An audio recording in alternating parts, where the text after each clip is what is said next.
Rule नहीं कि high court तुरंत चले जाइए। हम मांग करेंगे, उसमें लड़ाई होगा, हो सकता है धरना प्रदर्शन में क्या होगा नहीं होगा उसका नहीं कहा जा सकता है। किसान लोग आदमी है, मतलब सीधा हम लोग थोड़ा सा ये करेंगे, प्रतिनिधित्व करेंगे तो कुछ होगा ही। अब उसके लिए केस हो तब हाईकोर्ट भी जाना पड़ेगा, नहीं केस होगा। अगर मान गई बढ़िया से, पंचायत को अगर बढ़िया से करेंगे तो फिर क्यों। जय हिंद दोस्तों, बार की आवाज़ में आपका स्वागत है। मैं कुंदन किशोर। जैसा कि देख सकते हैं अभी हम बार एनटीपीसी आ पहुँचे हैं। आपको बता दें एनटीपीसी की का स्थापना होने से जो स्थानीय किसान हैं जो प्रभावित हो रहे हैं, चाहे ज़मीन का मुआवजा बोनस संबंधित हो या फसल का नुकसान हो या यहाँ के लोगों के लिए जो सामाजिक दायित्व है उसके खर्च की बात हो, इस कारण से लगभग 9 से 10 पंचायत के मुखिया जो हैं इससे प्रभावित हो रहे हैं। पंचायत क्षेत्र के मुखिया उन्होंने आज एक बैठक किया और आपको बता दें यह बैठक लगातार कई वर्षों से चल रही है कि एनटीपीसी से वो ज़मीन का मुआवजा संबंधित हो या सीएसआर से रिलेटेड हो, वो मांग की जा रही है। 2 दिन पहले भी बार अनुमंडलाधिकारी द्वारा दोनों पक्षों का, चाहे वो जनप्रतिनिधि हो तथा एनटीपीसी के जो रिप्रेजेंटेटिव थे, दोनों के बीच बैठक होता है और बैठक बीच में ही बिना कोई सकारात्मक नतीजा का रद्द होता है, वहाँ कोई निर्णय नहीं लिया जाता है। जिसके उपरांत आज बार के गुलाब बाग में बैठक आयोजित किया जाता है तथा दसों लगभग मुखिया प्रतिनिधि तथा अन्य जनप्रतिनिधि भी वहाँ उपस्थित होते हैं। उसी कड़ी में हमने उनमें से कुछ मुखिया से बात करने का प्रयास किया। मुखिया प्रतिनिधि से सुनिए उनका क्या कहना है। भैया आज यहाँ क्या बैठक, किस मुद्दा पर बैठक होगा? देखिए, मुद्दा पर बैठक यही है, एनटीपीसी कुछ काम पंचायत को जो बोलते हैं हम गोद लिए हैं वो कुछ कर नहीं रही है। इसी मुद्दा पे हम लोग की कई बार मीटिंग करने के लिए सोचे थे तो एक बार मीटिंग भी बुलाया, उसमें हंगामा भी हुआ। आप लोग जानते भी हो, हंगामा भी हुआ। तो हंगामा के बाद फिर हम लोग आपस में कहीं पे जगह, कहीं वो मुखिया जी के पास, कहीं मुखिया जगह कर करके हम लोग मीटिंग कर रहे हैं कि घेराव करेंगे इनका जी। तब ना कुछ जनता को, जो किसान को जो गया है, जो बाहरी आदमी आके काम कर रहा है, गया है हम लोग का ज़मीन, वो स्थापित किसान का ज़मीन गया है जी। और हम लोग प्रतिनिधित्व करने अगर नहीं करेंगे तो किसान लोग बेचारा मर जाएगा। हम तो मरे हुए है ही हैं। और पंचायत कहता कि एनटीपीसी काम नहीं कर रही, उसका रूल है।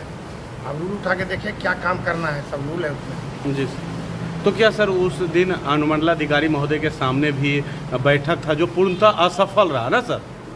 हाँ, असफल रही, इसलिए कि हम लोग एनटीपीसी बैठक नहीं बुलाए थे, अनुमंडलाधिकारी बुलाए थे उनके चिट्ठी पे आनंद फानंद में। लेकिन कोई भी मीटिंग, इतनी बड़ी मीटिंग 11 या 12 मुखिया का गोद में लिए हैं तो कम से कम 24 घंटा पहले, 48 घंटा पहले होना चाहिए, 3 दिन पहले। लेकिन आनंद फानंद में रात 10 बजे साइन हुआ और सुबह वहाँ मतलब 3 बजे 2 बजे बुला रहे हैं कि मीटिंग है।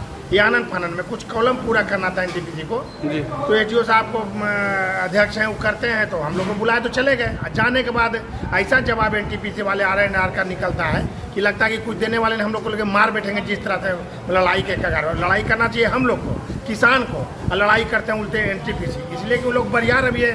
अब तो सब जगह बाउंड्री कर लिया है, फोर्स रख लिया है, तो हम लोग क्या कर, डरे हुए हैं। लेकिन अब डरेंगे नहीं। तो क्या लग रहा है सर, अधिकारी का भी सहयोग नहीं मिल पा रहा है? नहीं मिल रहा है। ये एसडीओ साहब को दम किए हैं, मिल रहा था। एसडीओ साहब भी जवाब दिए कि आप 45 दिन में नहीं, 2022 को जुलाई में आप बोले थे, अभी तक आप नहीं किए। इसमें आपका नेचर ठीक नहीं, आपका काम करने का शैली ठीक नहीं। आप ये बताइए अभी कि कब आप कीजिएगा, ये अभी बताइए। उसी पर तो विवाद हो गया जी सर।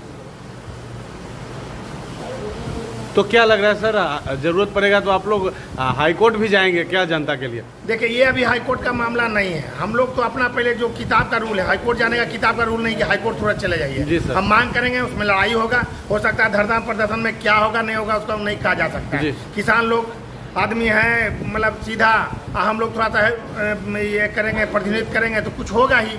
अब उसके लिए केस हो तब हाईकोर्ट भी जाना पड़ेगा, नहीं केस होगा। अगर मान गई बढ़िया से, पंचायत को अगर बढ़िया से करेंगे तो फिर क्यों हाईकोर्ट क्यों जाएंगे हम लोग। तो आज के जो बैठक हुए सर, सारे प्रभावित क्षेत्र के मुखिया पप्रतिनिधि पहुंचे, तो मुख्यतः क्या वहाँ? कुछ नहीं, बस यही है कि हम लोग का विकास करें। पहले विकास करते थे हम, पूर्व मुखिया थे गुआसा से पूरा का 10 साल रहे। जब भी कुछ अड़ंगा लगे मुखिया जी मीटिंग करते थे, मुखिया जी ये नहीं वो नहीं करते थे और जाते थे साथ में, ये ज़मीन वाला नहीं दे रहे करते थे। मेरे यहाँ 2-3 स्कूल भी बना, रोड भी बनाए हैं, चापाकल भी दिए। लेकिन अब ये जब चालू हो गया और जो सरकार का नियम, जो इनका नियम है कि 5% खर्च जब फायदा में रहना चाहिए, तो सुन रहे हैं कि 156 करोड़ प्रति तिमाही महीना में इनको फायदा हो रहा था। जोड़ लिए कि एक वर्ष में कितना फायदा होगा, उसका 5% निकाल लीजिए। मतलब उसके बावजूद CSR जो है वो यहाँ योगदान नहीं। और हम लोग को बढ़ावा देते रहते हैं कि हम लोग बोनस देंगे, ये देंगे। आज का एकदम डुगडुगिया पीट करके पंचायत में रह करके जा करके हम लोग कागज रात दिन करके लिए और उसके बाद ला करके दिए। वो कागज कहाँ बिगा गया, कहाँ ये लोग बोनस दे रहे हैं 60,000 रुपया, कुछ समझ में ही नहीं आ रहा हम लोग को। इसलिए उग्र होकर के ये आज कदम उठाना पड़ा। ऐसा कोई बात नहीं है कि हम लोग लड़ाई के मूड में काम करें, क्या दिक्कत है भाई। Thank you sir. क्या सर आज सभी जो NTPC से प्रभावित पंचायत हैं उनके मुखिया एवं जनप्रतिनिधि का आज बैठक आयोजित किया गया, तो क्या किन मुद्दा पर चर्चा किया गया सर? देखिए, सबसे पहले आप सब मीडिया बंधु को भाई सबको नमस्कार। ये लड़ाई बहुत दिनों से चल रही थी, लेकिन NTPC की को नकार रहा था। बार बार मतलब हम सब आग्रह से उनसे मांग करते थे कि जो NTPC द्वारा पुनः आवास, बोनस और जो पंचायत विकास में उनका सहयोग होना चाहिए, बिजली माफ था, उसके सब मतलब विनम्र पूर्वक से उनसे मांग किया जा रहा था, लेकिन वो इस बार को नकार रहे थे। खास करके अजय जी क्या NTPC को जो बड़े पदाधिकारी हैं, वो तो सब साफ किए कहे कि हमारे मरने के बाद आपको मिलेगा। और हमारे SDM साहब बात किए, वो अपने संज्ञान में लिए इस बात को, लेकिन वो सर को भी झूठा बनवा दिए। हम सिर्फ यही NTPC से मांग करते थे कि हमारे किसान भाई को जो फसल बर्बादी होता है और जो पुनर्वास का हो, बोनस हो, ये सारे चीज़ दे दे हमको, उसमें कोई दिक्कत नहीं है हमको। मुख्य मुद्दा जब ज़मीन मेरा गया, सारा चीज़ मेरा गया, उसके बाद हम सबको भीख मांगना पड़ रहा है। किस तरह की परेशानियां हैं? देखिए, सबसे पहले कि केमिकल युक्त पानी जो NTPC द्वारा बहाया जाता है, उसमें किसान भाई लोग, जानवर जीव जंतु सब उसमें घुस के जाते हैं, उनमें चमन रोग की बीमारी होती है। हम उनसे यही मांग करते हैं कि हमने पुलिया का निर्माण कर दें, कोई दिक्कत नहीं है। हम तो सब हाथ जोड़कर विनम्र कर उनसे मांगा जा रहा है, लेकिन वो दे नहीं रहे हैं। जमीन सारा किसान भाई सबको गया, सारे लोग दर दर के भटक रहे हैं। और आप लोग इस महत्वपूर्ण मुद्दा पर लगातार बैठक करें सर। अनुमंडलाधिकारी के पास भी बैठक आप लोग का बुलाया गया था सर। हम समझते हैं, देखिए, अनुमंडल पदाधिकारी हों, VDO हों, ASP साहब हों, सब लोग NTPC सुविधा देकर, अंदर में रख कर, बैठा कर, वो एक तरह से वो कहता है न, मतलब विरोधाभास पैदा करते हैं। सामाजिक हमको देखना, जिसका ज़मीन गया है उसको क्या सुविधा मिल रही है जी, वो NTPC उसको देखे कि उसको क्या क्या सुविधा दे रही है, उसको देख के सर CSR का भी एक मुद्दा है सर कि जो यहाँ NTPC से प्रभावित हो रहे हैं, तो यहाँ के लोगों के लिए कुछ विकास कार्य करना चाहिए। सूत्रों से जो जानकारी मिल रही है 3 साल से लगभग बंद हो गया, क्या मामला? 4 साल से आज तक बंद है। जी सर। 3 साल लगभग 4 साल से। जी सर।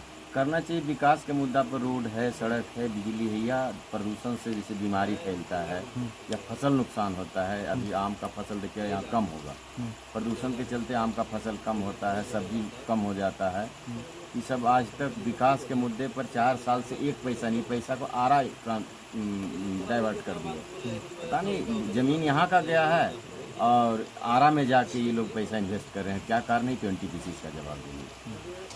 यहाँ पर जो सौंदर्यीकरण वगैरह के जो काम है वो पूरी तरह से ठप माना जाएगा। पूरे पंचायत में अगर देख लिए कहाँ स्कूल में क्या क्या दे रही है, खेल के लिए क्या दे रही है, या कौशल विकास के लिए क्या दे रही है, आप जाकर स्वतः संज्ञान में ले सकते हैं, या NTPC से पूछिए कि हर पंचायत में आप लोग क्या क्या दे रहे हैं 4 साल के अंदर में। इससे पहले जो दिए, इसके बाद 4 साल से आप क्या दे रहे हैं इसमें।